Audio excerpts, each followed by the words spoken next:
Well, I think it links into the idea that consistency beats perfection. So I think part of like missing a session or having a week off thinks that because I can't do it at 110%, I'm not going to do it.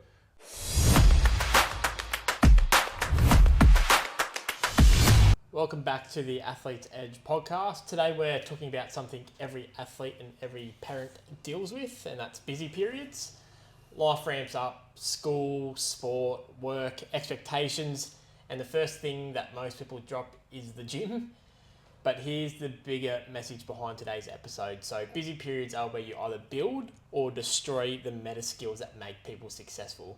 And when we say meta skills, we mean the skills beneath all the skills. The abilities that transfer into every area of life, like consistency, discipline, emotional control, resilience, decision-making under pressure, showing up when you're busy, and sticking to something long enough to actually grow.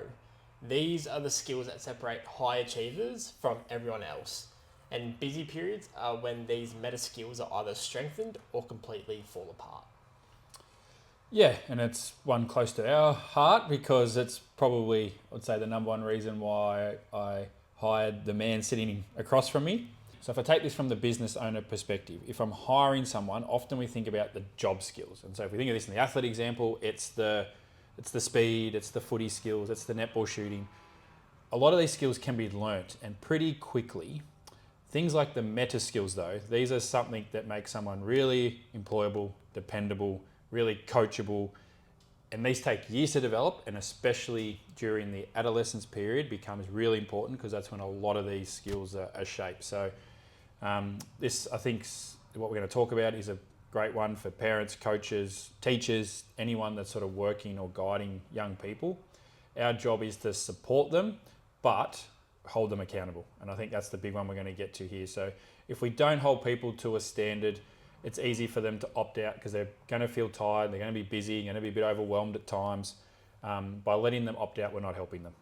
So we're probably, if anything, harming their development. So this isn't like a neutral game. This is either improve or make them worse. And that's, when we talk meta skills, hopefully we understand that they're really important. So things like consistency, grit, ability to follow through, like you said. You only learn those if you actually endure and you push through some challenges. So I'm looking forward to diving in. I always know you say that busy periods are actually where consistency matters most. So can you unpack that for us? Yeah, so like you said, when life gets busy, I think people view the gym as optional. Not probably because they don't maybe value it. It's just because they think, it's the mindset of, well, when things get a bit easier, we'll fit it back in. So maybe in the priority list, it maybe is down the pecking order a tad. The point I want to make is things never come down. It's always going to be busy. A busy period with a bit of a quiet, it will just lead to another busy period and then again and again and again. So what happens is suddenly people have gone sort of 6 weeks and they haven't really got any sort of consistent work in or any growth in that period because performance will drop. Due to the inconsistency. We'll see confidence drop. We'll see motivation really drop off because you're out of routine.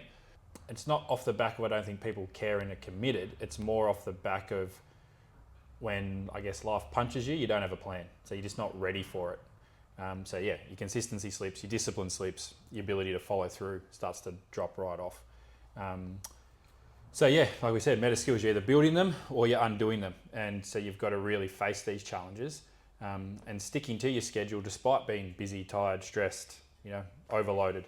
So I believe that the busy periods will either expose who you are and the flaws you have, or they'll really shape who you're going to become.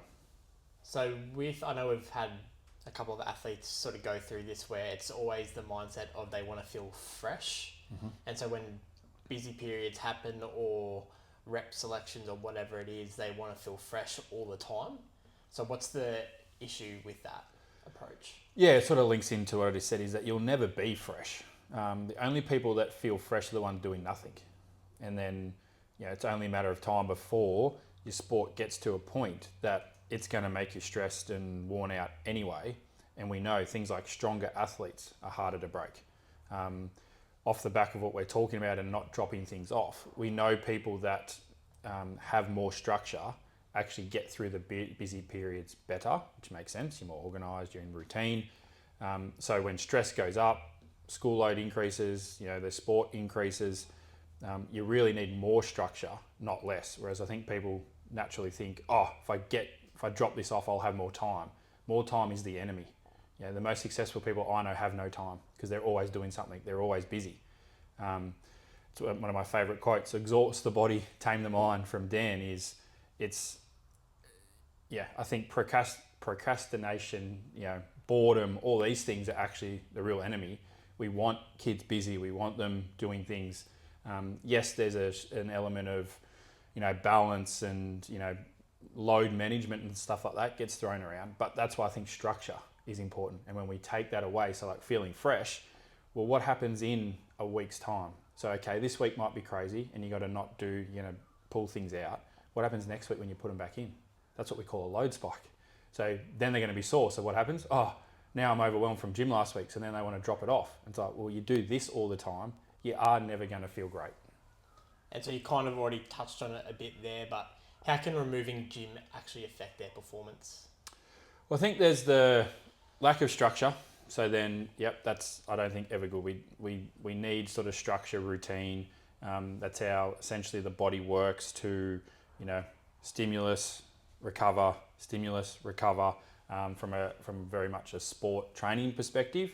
I think the mental side, as I said, I think exercise is so good, and I think it's the first thing that gets put off.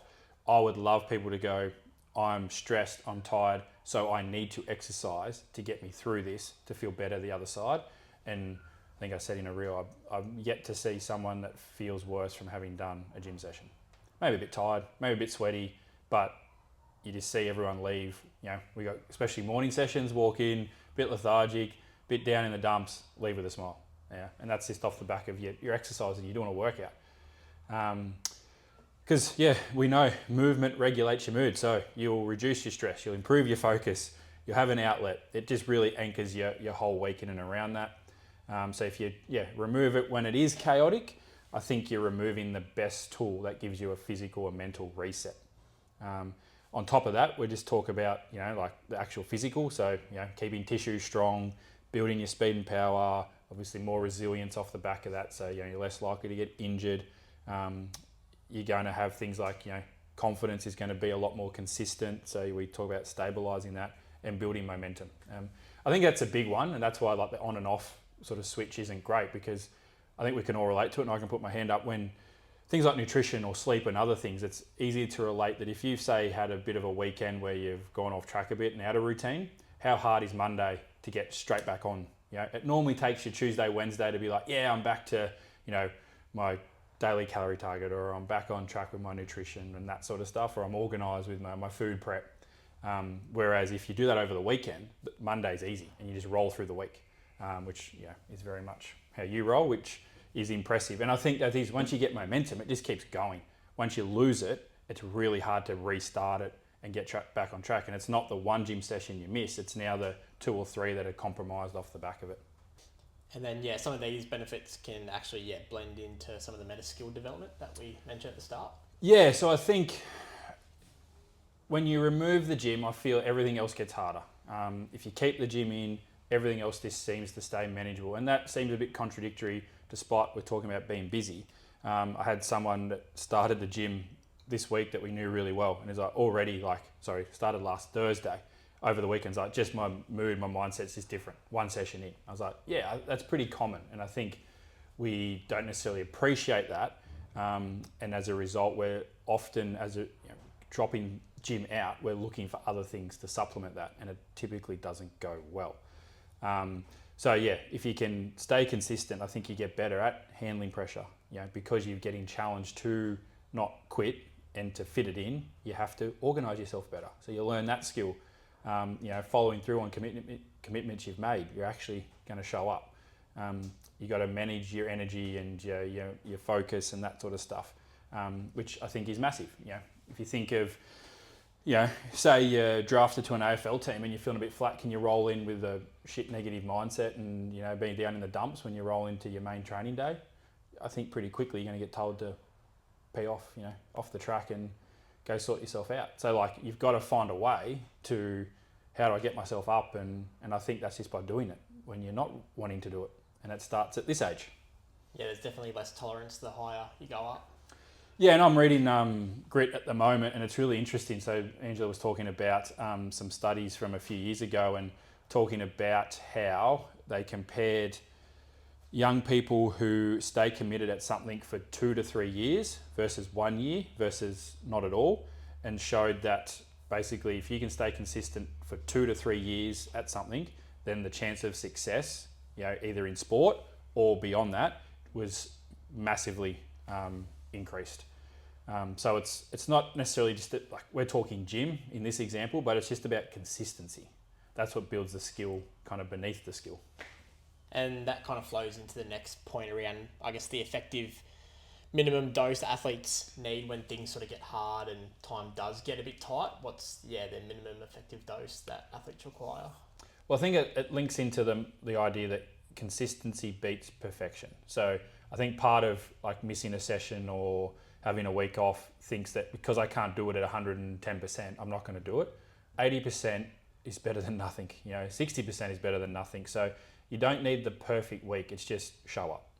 We just don't want to drop to zero, as in no session. So even if it means like if things are really, really crazy, even if it means fitting 1 in instead of none or 2 in instead of 3, just finding a way to keep it as close to plan A as possible.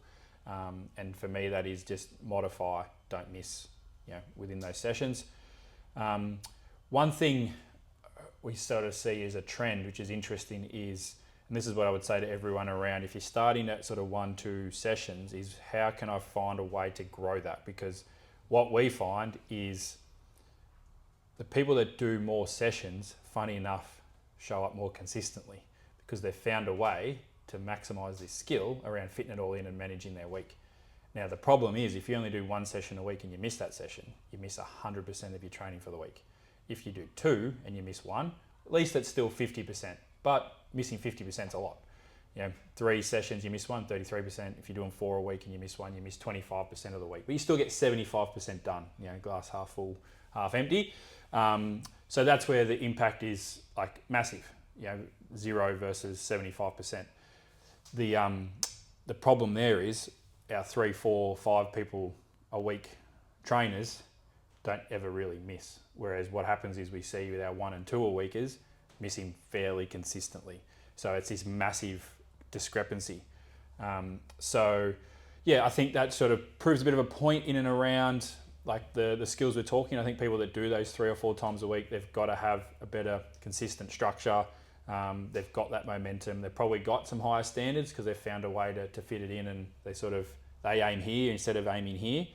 Like we said, I think the busy periods will expose your flaws. So it's up to you now to whether you're going to build the habits and those meta skills that will help you long term, or are you going to sort of skip steps and take the easy path and not develop those skills. So why is consistency so important from a mindset point of view? Yeah, I think consistency for me would be the number one factor that determines success. So if we said, what's the one variable? It's not how high you can jump, how fast you can run, it's attendance. How many sessions you do a week and how close to 100% that is will dictate who goes the furthest. We talk about Darcy, Connor was a great example. They just didn't miss sessions ever. They could have been on a camp interstate and got home at 12 p.m. on a Sunday. If they were booked in at 6 a.m. Monday, they were here. And if they weren't, it was because they'd moved their session to a Tuesday because they were going to get in at 3 a.m, but they planned that 3 weeks in advance. It's not, I woke up and felt tired on the day, I need to move it. So they were, thinking about their schedule and they were consistent sticking to it. We can blame lack of talent, genetics, some luck. We can blame coaches' favourites and all this sort of stuff, but it's actually the ability to be consistent and to show up is actually the reason why these people get these opportunities, versus not. And so what's the parents' role in all of this? Put it this way. So this one, parents, coaches, the gym for me isn't another task. It's not I don't think of it as a stressor. Knowing that, yes, it's load. The gym is the thing that will keep kids healthy. It'll protect them during high load periods. It'll support their confidence. It'll reduce their injury risk. It'll improve their focus even at school. It'll stabilize their week. If we look at it as that way and not as a physical stress, I think we would say we're never missing this. Like if you could say that that is the guaranteed result I would get from attending the gym consistently and not missing, then I think you would take that.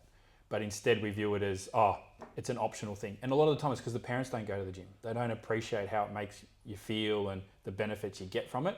Therefore, they don't go. So why does my kid need to go? I turned out okay. But yeah, I think we've got to think bigger picture than that. And I think if we viewed it as, what we're teaching them from the meta skill perspective, but just health and well-being, then I don't think we'd see as many people miss. That big mindset shift would change things, I think, drastically. And so what are 2 practical ways athletes and parents can stay consistent during busy periods? Well, just quickly, so on the back of that, I think it's just, we got to keep our kids accountable. Like sometimes I feel like kids have far too much control and like they'll push back, they'll argue and they'll not want to do things. But in the examples, I've seen and even in, reading books at the moment, like they all talk about, yes, you love your kids. Yes, you want the best for them. But that also means sometimes saying no or actually making decisions for them and telling them what they're going to do. And if they've committed to something, keeping them accountable. Because like I said, by not, then we're actually doing more harm than good.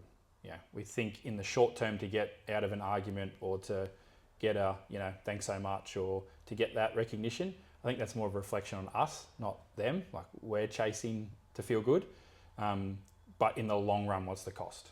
And I don't think it's a good one if we don't hold them accountable. So 2 things. I think setting a minimum standard, so a non-negotiable. So it could be really, really strict, or maybe you set the bar a bit lower to start with. So if they're meant to be doing 3 sessions a week and that stuff, then you say, well, it is a minimum, we do 2. And that's a non-negotiable. Whether you're tired, whether you've got other things on, you just find a way to that, to achieve that. The other one, which I'm big on, is linking your standard to your accountability. So either rewards or consequences to make it real. So if there's something you want, so whether it's a pair of shoes or, new outfit or, maybe it is, they're sitting there driving test or something, link, okay, if you can do this in the next 30 days, attend this many sessions, never miss, whatever the standard is, you can do this. And then if they can't, they don't get to do it. So if it means you got to delay getting your P's for a month, that's the standard, that's what happens. It's not, but it makes my life easier, so we'll give you a pass and we'll find something else. It's set the rule and stick to it. It might be, if you don't get all your gym sessions in, you got to miss a sports session to make it up. We talk about this is the foundation to earn the right to play sport. Well, if you miss 2 sessions, you don't play on the weekend. All of a sudden, the motivation changes. The incentive is there to actually show up even when it's, you don't want to get out of bed or, it's the end of a big day and you don't feel like it. Because now you're preparing to be at your best. So why even bother showing up, on the weekend if you haven't done everything you can control to prepare to play well?